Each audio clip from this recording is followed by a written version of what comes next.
Hey guys, Josh from SoccerReviewsForYou.com, bringing you a comparison video today between arguably two of the most popular takedown models currently out there on the market in the Nike Mercurial Veloce and the Nike Hypervenom Phatal.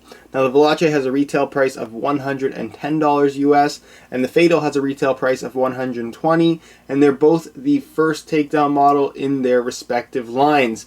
Now I know a lot of people are trying to decide between the two because they are very similar, or at least appear to be, but trust me when I say that the difference in feel between the two is very significant, and hopefully in today's video I will be able to distinguish the differences in fit, feel, and performance, allowing you to make a better decision if you are trying to decide between either of these two boots. So without further ado, we'll get right into the comparison. To start off with comparing the uppers of both the Mercurial Veloce and the Hypervenom Phatal, they're very similar in that they both provide a thin synthetic upper that are going to provide more of a barefoot-like feel on the ball. Now if we start off with the Veloce, the upper is made from a Teijin synthetic material. It's the same type of material found on the top-end Mercurial Vapor 9, although the construction of this particular synthetic is not quite the same. Again, just like the top-end Vapor, it is pretty much a seamless upper with the only stitching area at the heel right there, so there are no visible stitches across the entire upper, giving you a very clean and smooth touch on the ball, which is definitely a nice feature to have on the shoe itself. Also, just like the top-end Vapor, you do have the option to choose between two different upper finishes. Certain colorways, like the one I have here, will have this dimpled golf ball-like speed control finish, whereas other colorways will feature a smooth artificial leather grain finish that I would argue offers a slightly thinner touch on the ball, but the difference between the two finishes is minor to say the least. You have your central lacing system, as you guys can see, and for the most part the upper feels very thin and flexible, which is definitely a good thing. The only major gripe that I have with this particular synthetic is not so much the quality of the synthetic, but more so the liner on the inside. And I'm not sure I've ever mentioned this on video, but you can see I've removed the laces on a pair of Veloces just so you can get a better idea as to what I'm talking about. Now this is the backing of the tongue. This is kind of the natural backing of the Teijin synthetic upper. You can see how thin it is. It's a little bit thicker than, like I said, what you would find on the top-end Vapor 9, but it has this nice smooth finish, almost like an actual leather material.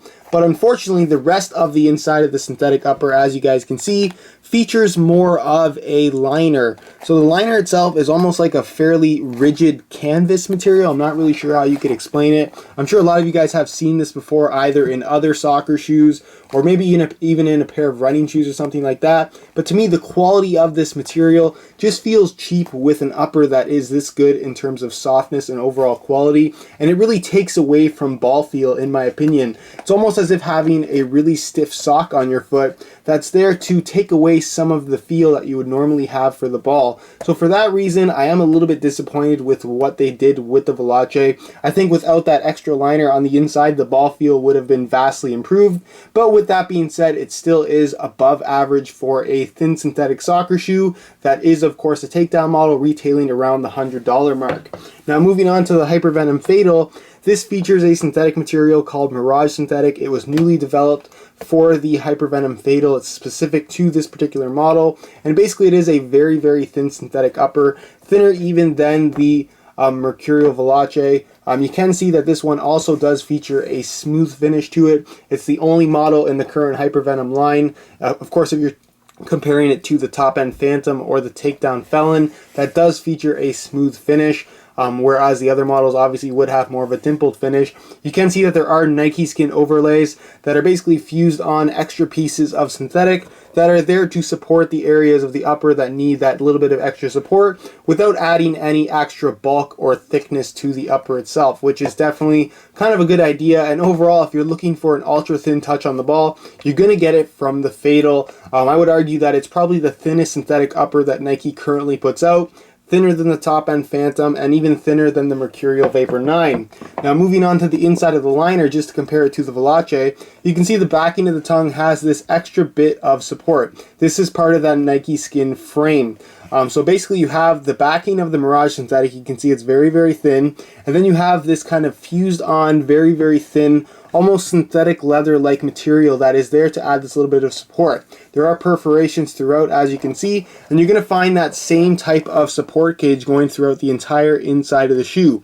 So instead of having that kind of very rigid, thick kind of canvas-like liner. They have a very thin fused-on support frame that adds very, very little thickness to the upper and actually doesn't take away from any of the ball feel, which I think is very, very important, and to me is why I prefer the Hypervenom Phatal over the Veloce when it comes to overall touch, just because you can feel more of the ball in the Phatal than you can in the Veloce, even though I would argue that the Veloce synthetic is a little bit softer. Next up, we're going to compare the sole plates and stud patterns on both the Phatal and the Veloce. If we start off with the Veloce, the sole plate is made from your standard TPU plastic. It's very, very thin, as you can see, and there is what appears to be a carbon fiber / glass fiber insert running through the midfoot and heel. Unfortunately, it isn't actual carbon fiber. It's pretty much just a sticker that is covered up with a clear plastic overlay. Because of the pattern of this clear plastic, there is a little bit of extra stiffness there, which may make it seem a little bit misleading in that it is actually carbon fiber,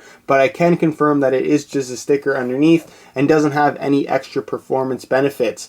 The stud pattern, as you can see, is very, very similar to what you're going to find on the Mercurial Vapor 9 in terms of its layout, but the difference is in the shape of the studs. Obviously, you don't have the cutouts in the heel stud. They are one solid piece, and they are a little bit thicker and have a little bit different shape, as you can see.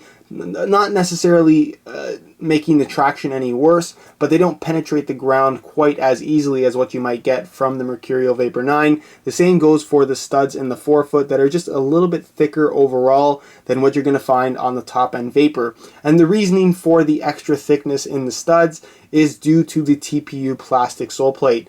The top end Vapor features a glass fiber sole plate, which is much more rigid and a lot stiffer, allowing them to put these thinner studs because the stud pressure is not going to come through the sole plate. But because you have this thin TPU plastic, stud pressure is obviously a concern, so they made for slightly thicker studs just to avoid any possible issues with stud pressure. With that being said, because the TPU sole plate is so thin and flexible, you won't necessarily have any issues right at the start, but after wearing these shoes for a month or so, if you are going to be playing on harder natural grass playing surfaces, you may run into some minor issues with stud pressure either in the heel or generally at the base of this forefoot, simply because the sole plate is so thin, and like any TPU plastic sole plate, it will break down over time. In terms of traction that you might get out of this particular stud pattern on a nice natural grass playing surface that allows the studs to really dig into the ground, it performs really, really well. This is probably one of the best multi-directional stud patterns currently out there on the market, but it really does require optimal playing conditions in order for the stud pattern to really perform at its best. Now moving on to the Hypervenom Phatal, as you guys can see right here, this is a two-piece construction for the sole plate and stud pattern, and what's nice about the Phatal is that the sole plate and stud pattern is nearly identical to what you're going to find on the top end Phantom. The base of the sole plate in black is made from a glass nylon material, while the stud plate overlay is made from a P-Bax. Now I know a lot of people like to talk about the split toe design. It's something that I've mentioned several times in my videos. Basically there's supposed to be a split in the sole plate that's going to allow for kind of individual articulation of both the outside and inside area of the toe box and forefoot. And in all honesty, I don't notice any extra flexibility with this part of the shoe, and to me it's just a feature of the shoe that you wouldn't notice at all, especially if nobody told you that there was an actual split there. So if you were expecting that to be a really noticeable feature, I'm sorry to tell you that it's not something that to me makes that big of a difference in terms of overall performance. Now the sole plate itself, it is made from glass nylon. It is fairly rigid, especially in comparison to the Nike Mercurial Veloce, and to me just makes for a more high quality feel. I like that little bit of extra responsiveness. Some people might prefer something more flexible, but to me this feels really, really good. It will feel a little bit stiff from right out of the box, but give it a few hours of break-in time and it will feel a lot more natural. Now the stud pattern itself, as you can see, features pretty much all conical studs apart from the two bladed studs right here, one as a support stud in the middle, and then your one push-off stud right at the toe, which is very, very similar, as you can see, to what you're going to find on the Nike Mercurial Veloce, or just the Mercurial line in general. Probably one of the best features of this particular stud pattern, just because it gives you that little bit of extra grip to push off of right at the tip of your toe, which is kind of a common push-off point. Now the studs themselves, as you can see, they do have that conical shape about them. They're very, very low profile, and for that reason they penetrate the ground very easily. It is overall a similar layout to what you're going to find from the Mercurial series. Obviously you have 4 studs in the heel as opposed to 2, but you can see that your core studs are there. One stud here, one stud there in the forefoot, your 2 studs here at the toe, and then your 1 stud right there. And you can see they've added these 2 extra studs just as kind of a little bit of extra support, mainly because they didn't go for a glass fiber sole plate construction. And again, in any kind of hopes to avoid stud pressure, and of course just to differentiate the Hypervenom line from the Mercurial series, which I believe they've done very, very well. In terms of performance, they're kind of difficult to distinguish the two. I would say that if you are playing on harder natural grass playing surfaces, this is definitely something that's going to perform a little bit better, but on kind of optimal playing conditions, I still would say that the Mercurial Veloce would probably outperform the Hypervenom Phatal in terms of overall traction, just because you do have that bladed design, which is going to provide a little bit more grip at push-off. Just to quickly compare the difference in weight between the two models, we're going to throw them on the scale in real time. Keep in mind that these are both used pairs in a size 9 US. We're going to throw the Veloce on the scale first. So you can see that these weigh in at 7.7 ounces, which is fairly light. It's under that 8 ounce mark, and for a takedown model, that is well above average. So we'll take that off the scale and we'll grab the Hypervenom Phatal, and you can see that these guys weigh in at 6.85 ounces. So they're almost an ounce lighter than the Mercurial Veloce. Is this a significant difference in terms of noticeable weight, either in hand or on feet? Maybe just a little bit, and because they both fit fairly tight, it's kind of difficult to distinguish the two when they are on your feet. But if you are talking about straight up weight, the Hypervenom Phatal is a little bit lighter than the Mercurial Veloce. So that's pretty much it as far as the weigh-in portion of this video, and move on to a quick on feet so you can get a better idea as to how these shoes fit and what the sizing is like. Alright, here's a look at the Veloces and the Phatals on feet. Basically the differences between these two in terms of overall fit are very, very minimal. Both of these shoes kind of have that same low profile design. They're both very, very low cut in the heel, although I would argue that the Phatal does have a slightly deeper fit. But the end result overall is very similar between both of these shoes, in that they have that tighter fit that wraps your foot very, very closely. Now to start off with the Veloce itself, it has pretty much a narrow fit all the way through, as you guys can see. I have about an average width foot and am slightly flat footed, so it looks like I'm pretty much at the maximum of what this shoe can handle. But for the most part, they're fairly narrow through the midfoot, fairly narrow through the forefoot, and the toe box area is about average in width. Now moving on to the Hypervenom Phatal, it's kind of a similar profile, although it's not nearly as narrow in the midfoot.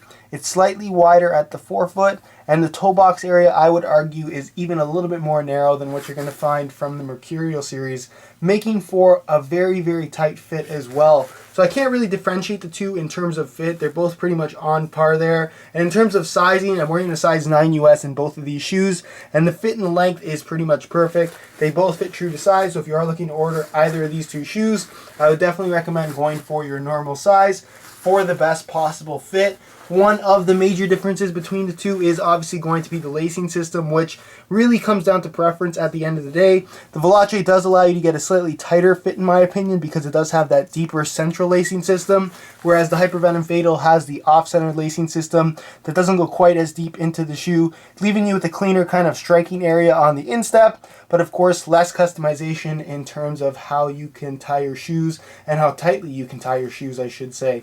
So that's pretty much it as far as the on-feet portion of this video, and I'll leave you to my final thoughts. So which is the better option between the Mercurial Veloce and the Hypervenom Phatal? To me, hands down, the Hypervenom Phatal is the better quality shoe. It could even pass as a high-end model if you ask me. It has all of those high-end elements and overall just feels really, really good. With that being said, is the Mercurial Veloce a complete write-off? Absolutely not. While this is a brand new shoe in demand right now, it does retail at $10 higher than the Mercurial Veloce, where this one has been around for several months now, so you can actually find these on sale, and for the right price it may be worth it to pick up a Mercurial Veloce over Hypervenom Phatal. And again, preference really does come into play as well. If you want something from the Mercurial line, this is something to take a look at, but if you want the better of the two, to me, easily, it is the Hypervenom Phatal. So if you guys would like more information as far as how these shoes fit, feel, and perform, be sure to check out the full written reviews for both models that I have on my website, soccerreviewsforyou.com. Find links to both of those review pages down below in the description. Also on those review pages, you're also going to find the buy it now links with the best prices online, including exclusive SR4U coupon codes to get yourself some additional discounts if you are looking to order a pair for yourself. If you have any questions or comments, be sure to leave a comment down below. If you enjoyed today's video, be sure to support it with a like. Subscribe if you haven't already for daily videos on all the latest soccer gear. You can find all of my social media information down below in the description. And other than that, guys, hope you enjoyed today's video, and as always, thanks for watching.